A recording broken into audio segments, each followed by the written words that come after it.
So, thank you so much for coming. I really appreciate it. I never expect people to come, but they do, and I love that I have the opportunity to be able to share the things that I've learned with everyone. So, I hope to impart some of my personal experience as well as my own, I don't know, the things that I've learned and from personal and from professional experience and be able to share that with you today and hopefully inspire you guys to walk out of here and the next time you go to Myers or any of the other supermarkets. I apologize, I'm not from here, so I'm being schooled on what grocery stores there are, but you'll be able to feel a little savvier and be able to shop smarter and whatnot. So my name is Jennifer Fugo, and if you haven't seen my website, so this does not work. Okay, so my website is gluten-freeschool.com. It is geared toward women who are gluten-free for whatever reason, but want to get healthy, want to be savvy, want to feel empowered about your diet, and feel excited about it, because not everybody can say that they feel excited to be gluten-free. And I actually am. I really like the way that I eat, and I hope that maybe I can give a little bit of that excitement to you guys. And my website's at the bottom. I'm on Facebook, Twitter, Pinterest, Instagram, LinkedIn, whatever. Please connect with me. I'd love that. And if you feel so inclined to share anything from the talk today, feel free. So we're going to talk about the 4 ways to save big eating a gluten-free diet, and a healthy gluten-free diet at that. And we'll talk about what the difference is about healthy and maybe the not so healthy. So as I said, you guys know me, I'm Jen. I am a certified health coach, and as I said, the founder of Gluten-Free School. Now, a little bit of information about what makes me, I guess, an expert on this. I have been on Dr. Oz twice. I have been on CNN several times. I've been featured on Yahoo News. My website has been referenced on the Huffington Post, thedailybeast.com, lots of different things. So my website is really geared toward articles, practical know-how, recipes that are simple, things that actually make a difference in people's lives, and also talk about and target issues that are really not being discussed much in the mainstream. Because I think there's so much more to this conversation, and all we tend to hear about are the greatest brownies that are out there now. And that's all well and good, but a brownie's still a brownie. So anyway, that's what I do. So as a show of hands, I know we already kind of went through this, but a little different. I'd like to know if you think a gluten-free diet is expensive. So if so, raise your hand. Yeah. So we're all friends, because I agree with you. And it's my hope today to show you not only that you are absolutely right, but that we can kind of work our way around that system that's set up to make us pay exorbitant amounts of money for not that much food. So as a funny story, has anybody ever been to an actual tea house? Like fancy tea? Okay, a few people. I'm not that kind of gal. I know I'm dressed up nice and whatnot, but I don't do tea. Like, I never had that experience before, and my best friend was having a baby, and her sister decided to host a baby shower for her in New York City. So right there, you're like, okay, Jenna, it's expensive. It's in New York City. So, like and all of you probably do, I'm like, okay, I got to look at the menu. I got to see what they have. Can they accommodate me? Because I don't know what tea involves. And they have this whole, 5-course tea thing. Oh, there's a gluten-free option, a little asterisk. I mean, it's New York City. They're pretty flexible with stuff. And I scroll down, and I say, yeah, we have a gluten-free menu. But it's an additional $16 for gluten-free. And I was like, am I reading this wrong? Like $16 for gluten-free? For tea? So my gluten-free meal consisted of 1 piece of gluten-free bread. You know, those little sandwiches and the 1 piece of gluten-free bread with the innards, a little tiny salad, a fruit salad, and some gluten-free scones. I don't think that actually amounted to the $76 that plate cost. Yeah, it's $76. I said to her, do you want my $16? I could give you $16. I feel really bad. She said no. But anyway, it just typifies the fact that's an extreme incidence, but it typifies how we feel. That, you know, you go to a restaurant or you go to the grocery store and you normally would buy a box of pasta for 99 cents, and now it's $3.49. Sometimes $4.99 depending on where you go and the brand. It's just, it racks up very quickly. So there has to be a reality check here, because I understand the level of frustration and anger that you all have, because I share it. I take people through the grocery store. I had to do this for myself. I've been gluten-free since 2006, so I am 2008, and I'm not a stranger to any of this. So we have to understand some of the points that make our diet and our lifestyle more expensive, because they are important and you can't discount them. So number one, a gluten-free diet was found through a study that's on PubMed. And I do have the little notation there of which study it was. They found that comparing 56 products, gluten-free to non-gluten-free, that it was 242% more expensive. So your feeling that it's more expensive is absolutely correct. You can say it's on PubMed. It's an official study. And so, unfortunately, we are paying for extras, just so you know. There is a lot of anger on the internet from bloggers that'll say, oh, the gluten-free food companies are bilking us. They're trying to take our money. Yes and no. I don't work for any food companies. I'm not sponsored by any food companies. Some have major issues with some of the health things that I talk about, so I'm just presenting things as they are. Food companies pass along their additional expenditures to the customer into the product. So the gluten-free diet, as much as it has exploded, I don't know how much it's exploded here. There's a lot of people here at this expo, so that's a good sign, but I don't know how accessible they are in your community. Some communities I go to and there's like nothing. Other communities like New York City, it's everywhere. But they have to pass along the cost of the separate lines they have to run things on, or the separate facilities that some of us ask that they produce foods in. They have to send along the cost of the certifications, because it costs money for them to certify their product is gluten-free and to test every single batch that runs down a line to make sure that it qualifies, especially now with the FDA regulations, under 20 parts per million. They have to pay for that. So we pay for that because we're asking for it. And on top of it, as much as it's exploded, it's still a niche market. As much as we'd like to say gluten-free, everybody's gluten-free, they're not. And it's not as big as we'd like to think it is. It is a small, even though they say, well, it's reached about $6 billion a year in revenue, that's tiny compared to the amount of money that the regular food market banks. So just keep that in mind when we get mad that maybe they're not really trying to steal our money, that this is how much it costs. And that's also another reason why you will rarely see sales on those foods, because their margins are not nearly as forgiving as companies that use wheat, regular oats, barley, rye, etc. So just food for thought.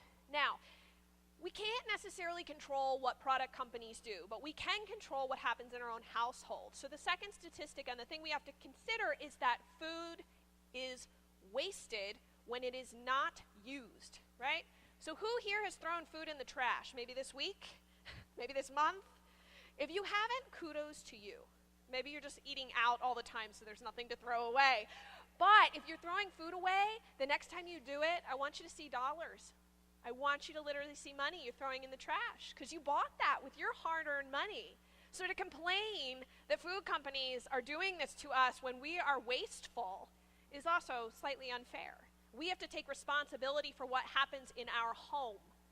And the most conservative estimate is that about 20% of the food you bring in your home is thrown out. I've seen other statistics that say it's 40%. That's a lot of money.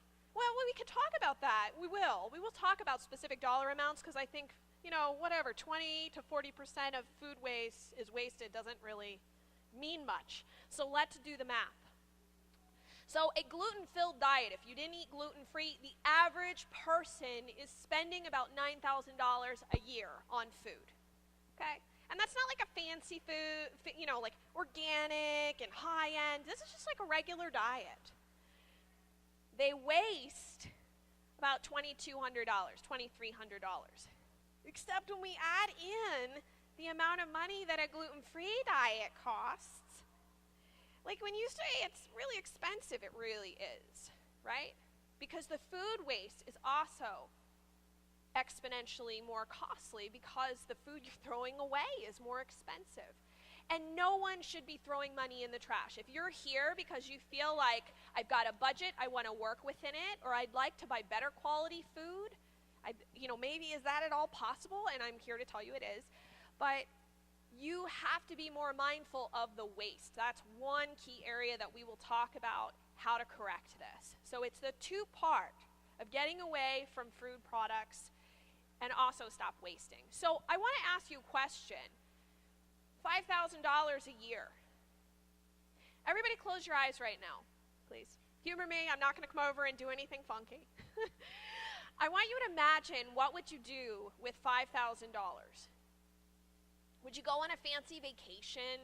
Maybe you'd take your friends and family to dinners. Maybe you would give to your church or to a charity. Maybe you'd pay off a loan or put the money in the bank for your kids to go to college. It's something. How would that feel to be able to have $5,000? I mean, I realize it's not $1 million, but $5,000 is a significant amount. So let's just ask. Who here, what would you do with an extra $5,000? If someone doesn't raise their hand, I will call on someone. Here you go. You'd go to Europe. Oh, France. Oh, it was beautiful. Paris is gorgeous. I was there pre-gluten-free, so I don't know how it would be gluten-free. Italy, I hear, is wonderful gluten-free. But Paris is beautiful. So go on a trip. Yes. You go to Hawaii. I like that. Everybody, this sounds like it's maybe a traveling bunch. But, for me, it's really about my health. So, even that $5,000, I mean, you could pay for practitioners that aren't covered by insurance. You could buy better quality supplements or do protocols to help with autoimmune issues and other things that, your traditional doctor's like, I don't know what that is. I don't know anything, because it does happen. There's a lot out there that traditional medicine isn't quite up to par with yet. So, saving money matters. As we talked about, there's so many things you could do. You could work less, go on more vacations, dine out. I mean, one of my goals is to be able to take my parents out to dinner more often, like actually pay for my parents. I think that'd be such a nice thing. They've done it so much for me in my life. Maybe you need to get a new car, pay down debt, whatever it may be. There are so many options. So the reason that I know this is because I lived it. So this is my husband, and this is our honeymoon in Belize almost 4 years ago at Xunatunich. It's an ancient ruin down there of the Mayans. And at this time, we were happy that we were married, but things weren't that great. About a year before, my husband had lost his job. He had a very good job working for the NFL. And suddenly, the job was gone. It was during the height of when companies were laying people off. We did not anticipate it. And I got that phone call, honey, I'm coming home. I lost my job today. I didn't know what to do. I was like, okay, we'll figure it out. Except, about a month later, I found out that I also had adrenal fatigue and candida. So at 29 years old, I had adrenal fatigue. It's really fun. So not fun, actually. And many of you might have experienced that, of extreme fatigue, of not being able to function in your life, not feeling like yourself. Maybe you started out that way before you went gluten-free. Well, I did. I got better, and then I got sick again because of the way that I was eating. A lot of refined products. I'm from an Italian family. I loved my pasta. I loved my bread, all that stuff. But it just didn't love me. And the stress, I mean, I can remember having some of my symptoms back in high school. I don't remember before that, but I always had bathroom problems I thought were normal. So who knows? But my husband lost his job, and all of a sudden I've got to pay bills for practitioners who are not covered at all by insurance. I've got to buy supplements that were expensive. I've got to change my diet now. I've got to do all these different things. with what money? I mean, 2/3 of our income was gone. So that's why I decided I was going to figure it out. Now, one philosophy that is really based around the book and why it exists is because I don't believe in life that there are any problems. There are just solutions yet to be found. And as a result of that, we now have all the information I'm going to share with you today as well as the book. But I was able to really change things. And now I am doing what I'm doing as a result of that. So if there's anything today, as I said, you'd love to tweet out, I am on Twitter. That's my little Twitter handle. You can share it. Please do. And I want to teach you guys the skills that I have learned. So you'll learn how to save money as well as your health. You'll learn how to become savvy and what exactly that means. I want to share with you as well the 4 big strategies to save money eating gluten-free that's healthy. And for anybody that's interested, the steps to take that further. So I just want to show you a little bit from my one client, Joan. She had decided to give this strategy of mine a try. And she found out in the most expensive month of the year for her to buy food, which is December, because she has food parties or holiday parties and such, so she's buying a lot of food. She actually cut her bill in half by doing what I taught her to do.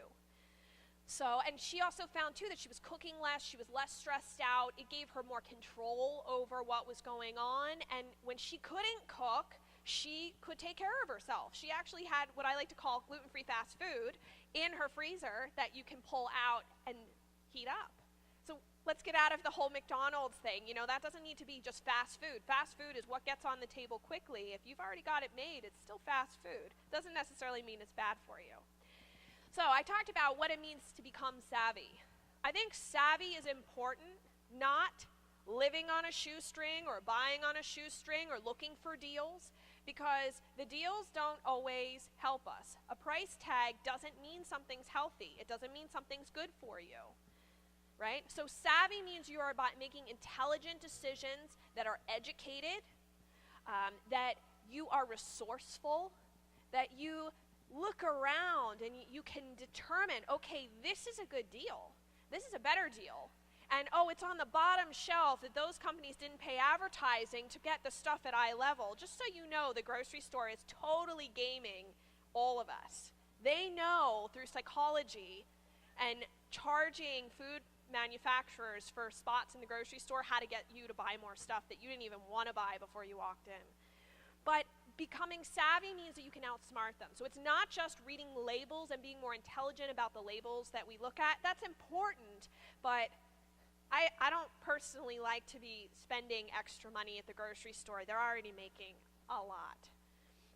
So 4 ways to save big on a healthy gluten-free diet. So number 1, you've got to master your meal plan. Does anybody here meal plan? 3 people. 4. Okay, so after today, I really hope that you'll at least consider it.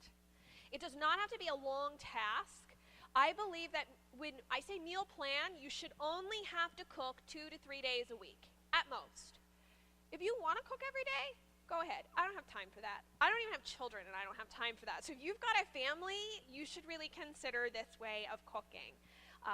There are a lot of different tips and strategies that you can do, but the truth is, and anyone knows this, if you go into any situation in your life without a plan, you're probably going to fail. No one goes to college with 0 plan. Like, those are the people that don't ever graduate. The people that go to college with a plan, and even the college tries to get, okay, what's your major? What's your course of action? They try to get you into a plan. When you have, if you're at your work, there's a plan in place. Okay, the end goal is here. What are the steps we need to do? So if you just go to the grocery store every week with 0 plan, you forget things. You buy things that are not probably the most economical. You buy the same things over and over and over again. And unfortunately, you're probably buying a lot of things that you wouldn't even eat normally, and then they go bad and they're in the trash. So we save money by having a little bit of a plan ahead of time. So what I do is I have one big cooking day. My big cooking day is Sunday because I have off Saturday and Sunday. Sunday is the first day before the week begins for me, so I am cooking everything that I possibly can that will last me 3 to maybe 4 days if I can squeak it out.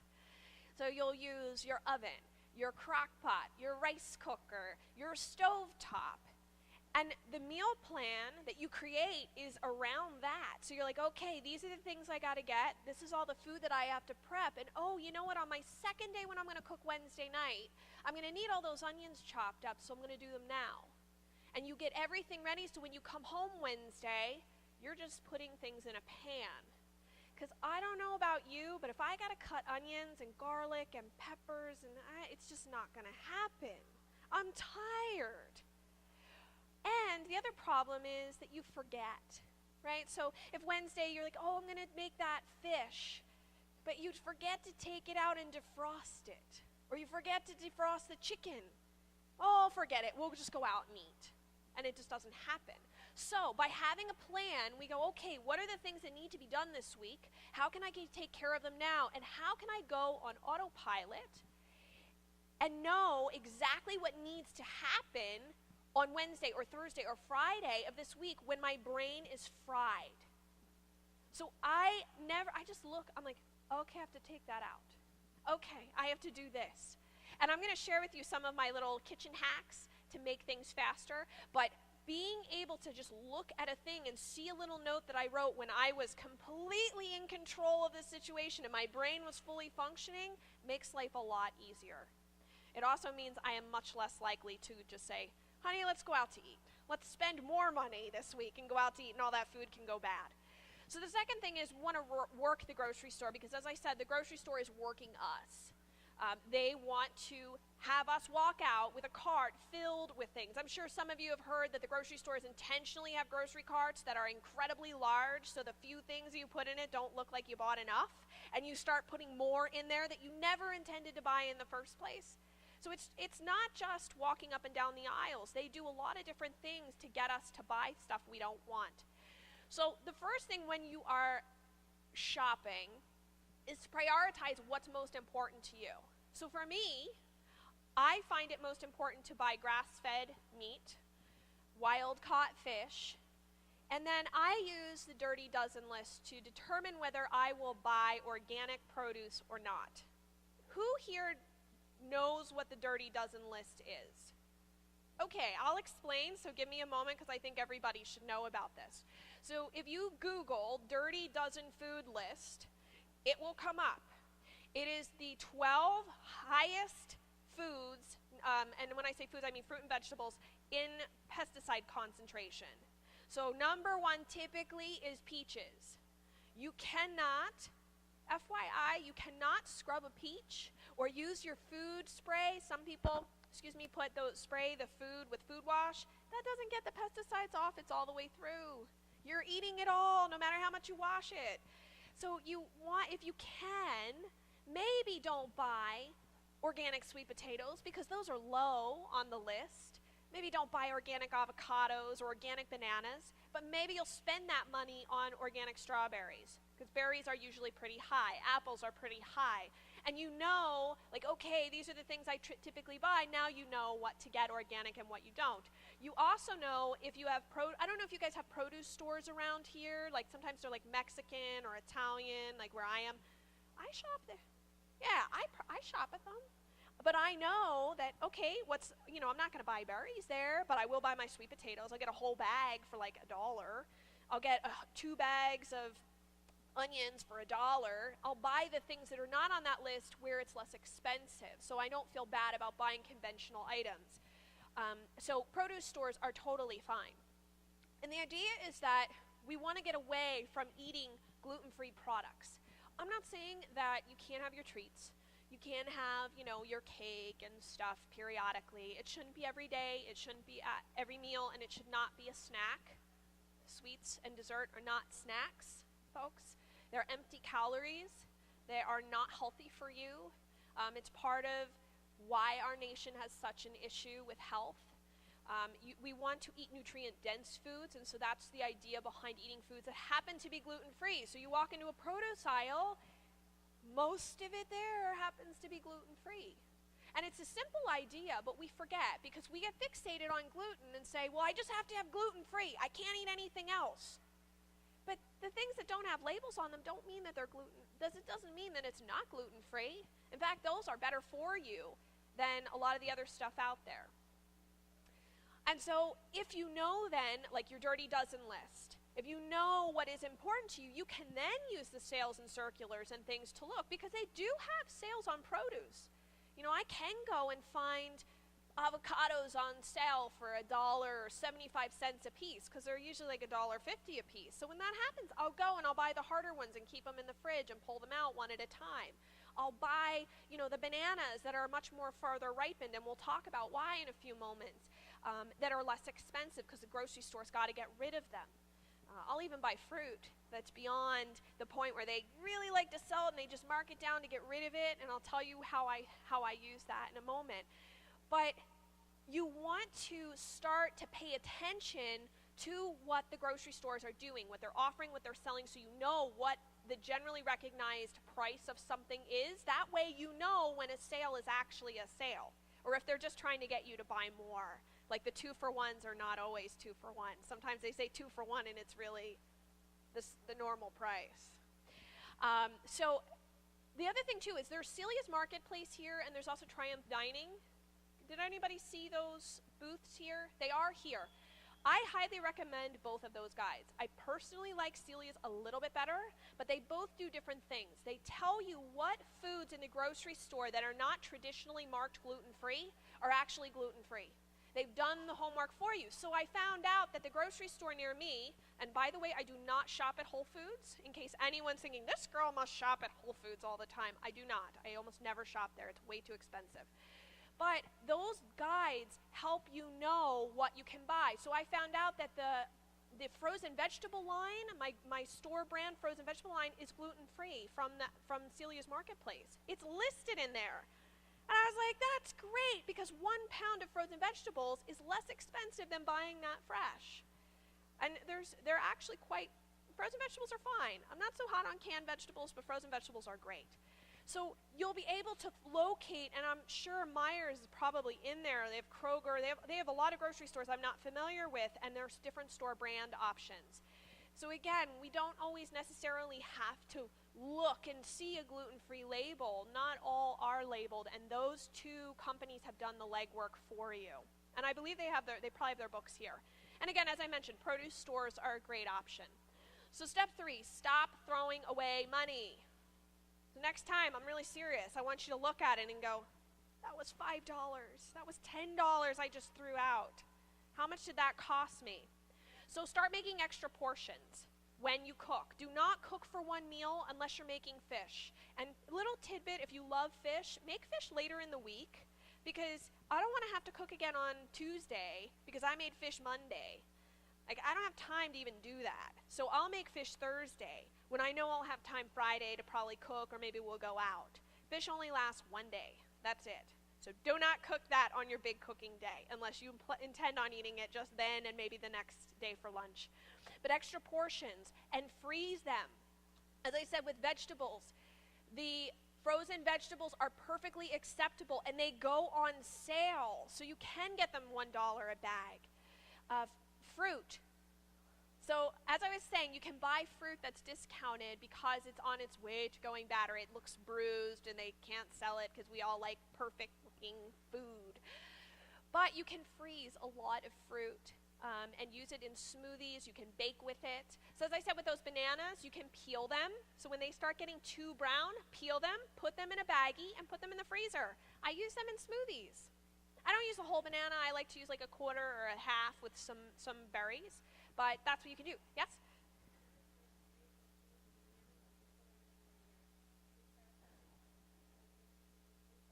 Like ice cream. I do the same thing. So you can make ice cream with frozen bananas. I do the same exact thing. You can, and so does anybody here have a Vitamix or a Yonanas? So you can do it with a food processor, but you have to have a high-speed one. Yeah, or you can do it with a Ninja. I did not know that. So you put frozen bananas. You can also add in strawberries and other berries. You can also do it with peaches. It does work. And you like puree it, but really like very short period of time, and it turns into like a soft serve ice cream, and then I'll make a bunch, put them in containers, and keep them frozen, so I have single serving things I can pull out in the summertime. A banana might cost, what, 5 cents, 10 cents at the end of the day? A banana is a whole serving. I mean, that's way less expensive, and at least it's one ingredient. I know what's in there, and that's my dessert. So yeah, so fruit is really great. You can freeze most berries, so those ugly berries they're trying to get rid of, I just cut off all the, maybe there's a little mold part and it's a little bruised, cut it off and throw them in a freezer bag and freeze them. With peaches, you can cut them up, lay them out on a baking sheet with some wax paper or parchment paper, put them in the freezer and freeze them, and then save them in freezer bags. You can even freeze pears, and pears taste really good in smoothies, believe it or not. I was surprised. I just try things. You can also freeze grains, and you can freeze beans. So I will buy those in bulk, dried. The ones you buy, like Uncle Ben's or whatever, that's pre-made, those are a lot more expensive. You're paying somebody to do the work for you. Get yourself a rice cooker. You put in 1 cup of rice, 2 cups of water, put the lid on, hit the button, and it cooks it for you, and it stops cooking it when it's done. Yes? I have not. Okay. Yeah, you could do that. I just like it because it pops up and stops cooking it. You didn't need another appliance. She's saying you can do that with a crock pot. You do it for 2 hours on high, the same measurements, and it'll work. So if you're there and you can stop it, that's great. But the rice cooker will stop cooking it on time. Beans, if you cook them from scratch, you can get a bag of beans for $1. You can't, maybe you get a can of beans for $1, but that's much less. A bag of beans will cook a lot more, and then you can freeze them in single serving containers in the freezer or in freezer bags. They defrost quickly. They last about a month or so in the freezer. And you can freeze quinoa and rice. I don't know about other grains because I don't generally cook them, but give it a shot. Herbs, I hate throwing away fresh herbs, so I'll mince them up, put them in the little ice cube trays, cover it with either water or olive oil, and freeze it, and then keep them in Ziploc bags. So when you're done, you're cooking, you just throw it right in, and voila, you've got fresh herbs. And stop tossing your leftovers. Obviously, we're not freezing salad, so please don't ever do that. But I just have to say that. But you can freeze soups and stews and lots of baked dishes and all sorts of things. There's no reason why that should go in the trash. As long as you know how long it's safe to sit in the refrigerator, 3 to 4 days is usually the max. Put it into a Tupperware container and put it in the freezer. There's no reason why it should be in the trash. That is your fast food for the day when you can't get to cooking. Or for when there's an emergency and you literally are barely home long enough to feed yourself.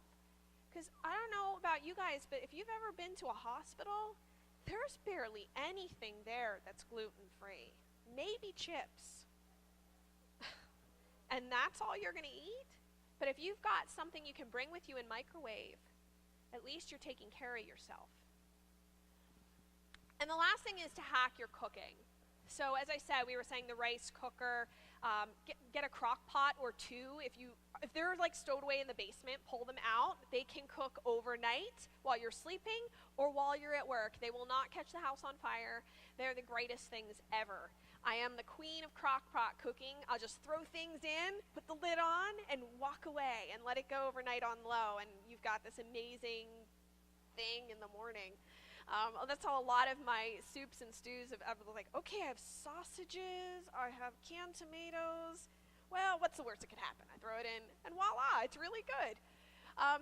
Make sure to stock your pantry. Every week when I go to the grocery store, I don't do this so much anymore because I have a lot of spices, but I used to allow myself the opportunity to buy a spice that I wasn't familiar with. And there's this great thing called Dr. Google. And you go, oh, what does turmeric?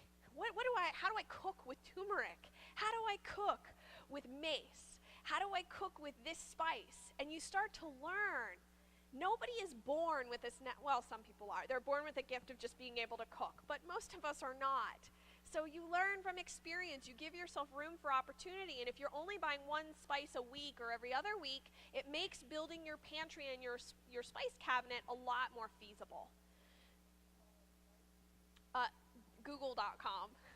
I just say Dr. Google as a joke. And some of us know that. We've Googled our symptoms. We've Googled, like, what is this? You can do the same thing. And also you can ask questions. I don't know if you know this, but you can ask questions on Google. So how do I cook with? If you have a question, just literally type out the question. You will get an answer. I didn't know you could do that until like a year ago. It has changed my life. So anything, you just ask Google a question, and something will come back. And then bulk cooking. So I said, big cooking day on Sunday or whatever your day is, cook a lot. Don't cook for one meal. If it's just you, who cares? Save the leftovers. You can do a lot of different things with them. If you learn how to spice and you have the spices on hand, you can change things. You can add beans, you can add grains, you can add all sorts of stuff to make one serving go a lot farther. I like people who said it to me, I don't know how to cook small portions. It's my husband and I cook too much and I end up throwing food away. I'm like, yeah, it's me and my husband. I don't throw anything away. It's in the freezer. There are some weeks I don't get to cook. Like I am traveling. I'm not going to be home for 5 days. I mean, I'm going to get to see Grand Rapids. It's great. But like, I'm not going to be able to cook when I go home. It's going to be Tuesday evening. So I got to eat what's in my fast food in my freezer. So that's why bulk cooking is really important. So don't discount that. And then bulk prep. As I was saying, you can do a lot of the prep on Sunday. So I want to share with you a couple of my favorite tips. So onions, for example, and I'm going to show, if you don't know how to chop onions and you hate it, so you don't do it, at 1:30 I'm going to show you guys how to chop onions. I paid $65 to learn how to cut an onion. Because I taught cooking classes, and I'm like, I should know how to use a knife. So I'll go and take a knife skills class at the restaurant school. That was the only valuable thing that I got out of that, because I'm never going to, like, cut a potato into a football and make carrots into little cubes. Like, who has time for that? I don't. My husband's not going to go, oh, I love these cubes.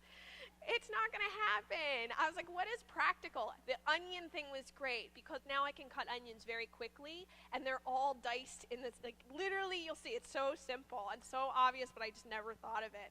But I'm going to show people how to do that, how to mince. But you can cut all your onions up when you get them home. So like when it's 2 for 1 for bags of onions, I'll buy them all, and I will just grin and bear it as I'm crying through cutting the onions, but I'll cut them all up and freeze them in freezer bags.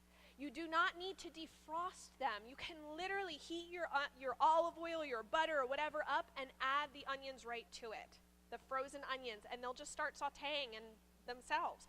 When you want to go and make a crock pot dish 10 minutes before you go to bed, put in the frozen onions. You don't have to defrost them. So that helps make the onions go farther. Yes?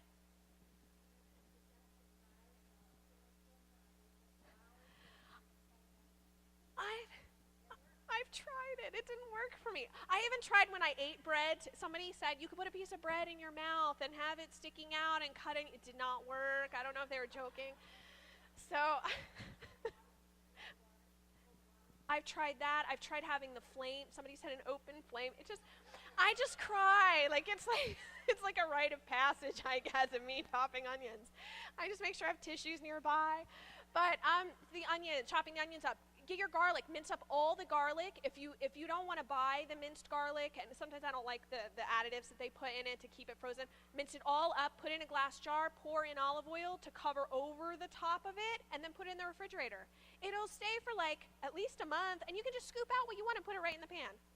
Super easy, super fast. My husband loves it because he's not cutting up garlic, but he'll love to add garlic to some of the small things he makes. With celery, take off the outer thick stalks. So first of all, stop buying the ones that are already cut up because they're drying out. You know what I'm talking about, the ones that are chopped at the top and the bottom? Stop buying those, they're more expensive.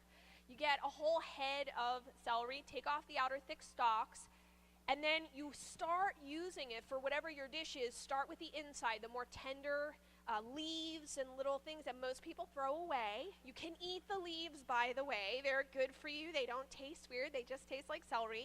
Chop that all up and put that in your dish right now. Now with the outer stalks, you take off the top and the bottom and then cut it into whatever, little, 1/4 inch, 1/2 inch sizes you want.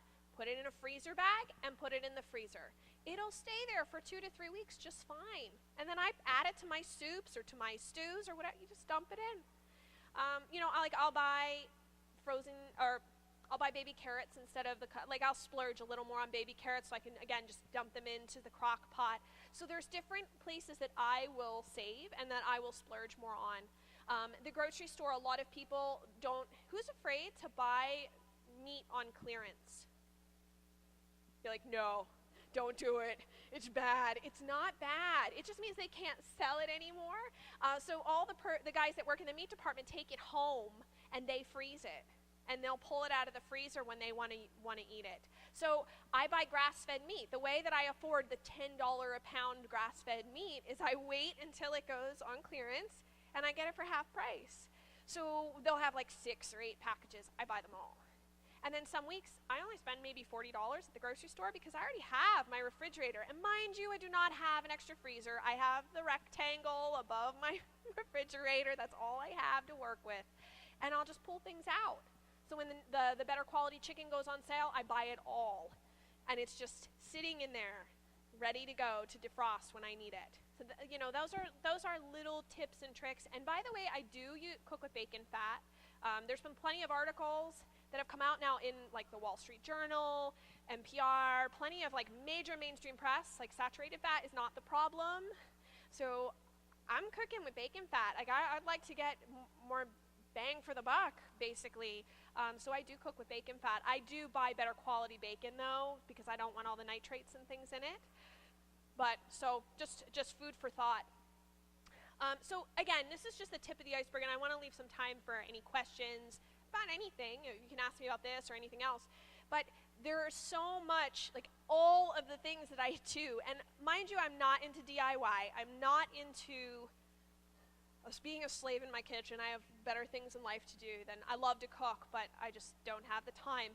You do not need to do a ton of work in order to do this.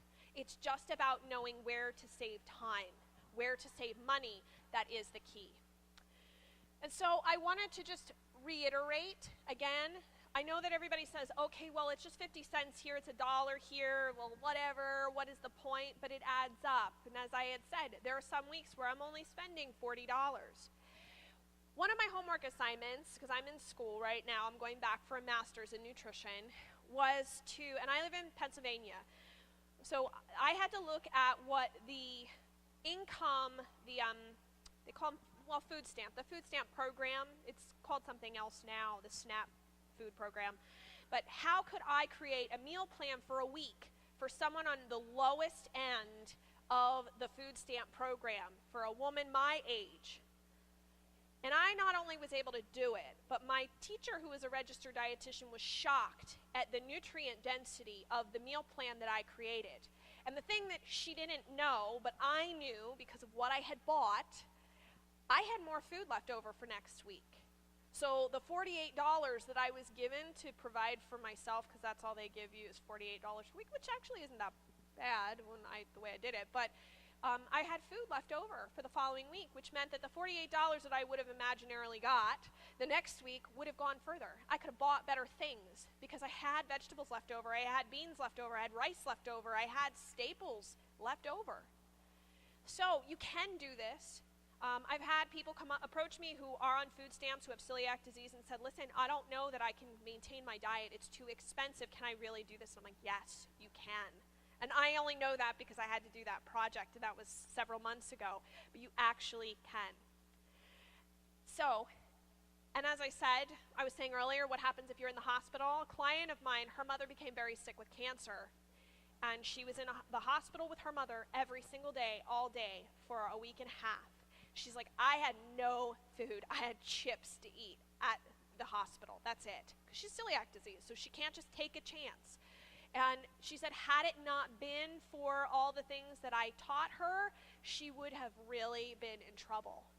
So it might seem like there's a lot of work to be done, but as I said, there's not. I travel, I work more than full time, I go to school.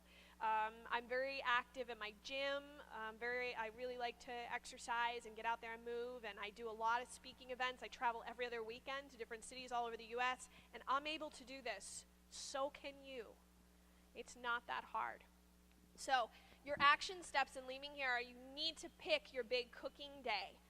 and start working the grocery store. You have to start working the grocery store. You're losing a lot of money there. And then make friends with your freezer. It should be your best friend. I love my freezer. If my freezer died, I would be in big trouble. And then learn to hack your kitchen so that you can cook less, because you definitely can. And please, stop throwing money away. The next time you throw anything out, I want you to ask yourself how much that cost. And lastly, get support. If you need help in improving the quality or the nutrient density of your diet, I certainly do work with people around that. But the option too is you can take home a copy of the book. It's also available on Amazon as a hard copy and in Kindle if you prefer an electronic version.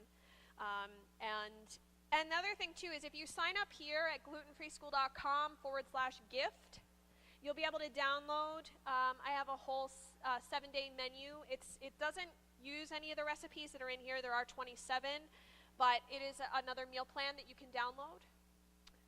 And then I also have a program coming up, Gluten-Free 101, for people that want to learn how to live a gluten-free lifestyle, maybe at the very beginning, or want to improve the quality of their health. And then please stay in touch with me. I'm very out there. I'm all over the place. I'm giving talks everywhere. So follow me, send me an email, stay in touch, join my newsletter list. I love hearing from people. But thank you guys so much for listening. I really appreciate it.